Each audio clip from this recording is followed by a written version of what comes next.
The sound was sharp. The cake hit the bottom of the trash bin like something discarded, worthless. My daughter's eyes trembled before the tears fell. She looked at me as if asking if she was allowed to feel hurt. My wife stood by the counter, silent, her arms folded. Her mother's voice cut the air like a blade. She doesn't deserve a celebration. The room froze around me.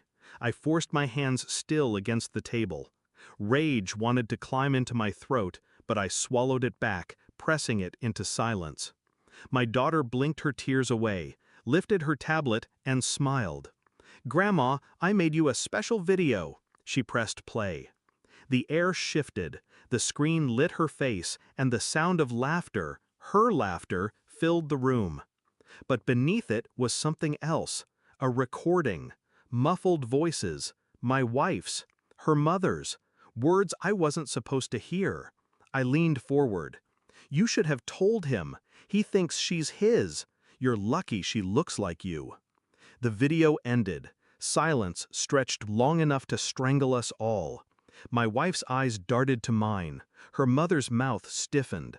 And inside me, something cold woke up. The words repeated in my head like a drill. He thinks she's his. I stared at my daughter's small hands still holding the tablet. She looked proud. She didn't understand what she had just released into the room. My wife's lips parted, then closed again. Her mother muttered something about children and their silly games, but I heard nothing past the echo of that single truth. Not mine. The thought clawed through my ribs, scraping bone. I didn't speak. Not then. Not in front of my daughter. My silence was deliberate, dangerous. When she went upstairs, I followed with my eyes, memorizing the rhythm of her steps, the sound of her door closing. I stayed seated. My wife avoided my gaze, cleaning crumbs that weren't there. Her mother's smugness returned too quickly, as though daring me to react. I didn't. I let the suspicion grow in silence, feeding it. I let them both believe I had accepted the lie. The following days became performance. I smiled at breakfast, asked about work, kissed my wife's cheek with measured lips. Inside, I dissected every word, every glance.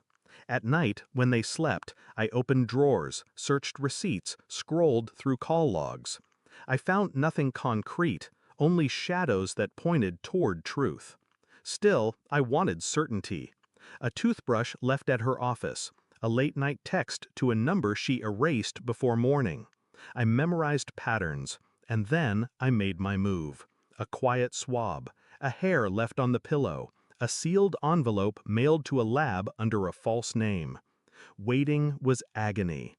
Each day stretched thin, but I remained composed. My daughter laughed in the living room. I laughed with her. My wife held my hand. I held hers back. I wondered if she could feel the tremor beneath my skin. The envelope arrived on a Tuesday, thin, clinical. I opened it in my study. Words, percentages, a number so absolute it cut the last thread of denial. 0% probability. I sat for a long time, the paper trembling between my fingers, though my face was stone. Later that night, I placed the report on the kitchen counter. No words, just the evidence. My wife entered. She froze when she saw it. Her hands shook. She whispered my name, but I said nothing. Her mother appeared behind her, saw the paper, went pale. It was strange watching them unravel while I remained intact, like observing strangers in a storm I'd already prepared for. I didn't ask questions, I didn't shout, I simply watched them fall apart. The next morning, I drove my daughter to school. She hummed beside me, oblivious to the war burning behind her. When I returned, I packed. Not clothes, not essentials. Documents, bank accounts, custody papers already drafted by a lawyer I had contacted weeks earlier when suspicion first sparked.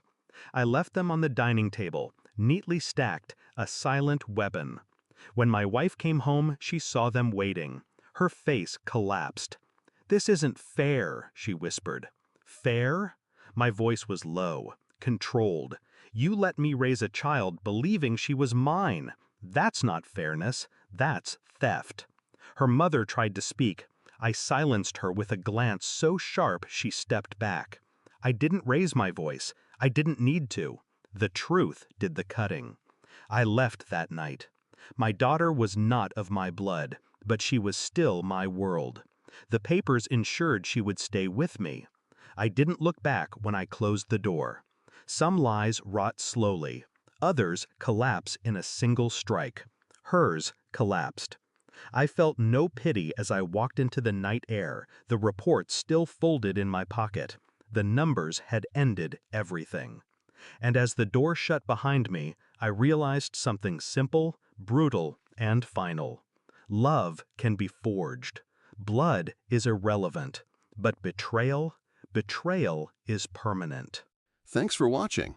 Don't forget to like, share, and comment. Subscribe now to Cheating Stories Insight World for more amazing stories.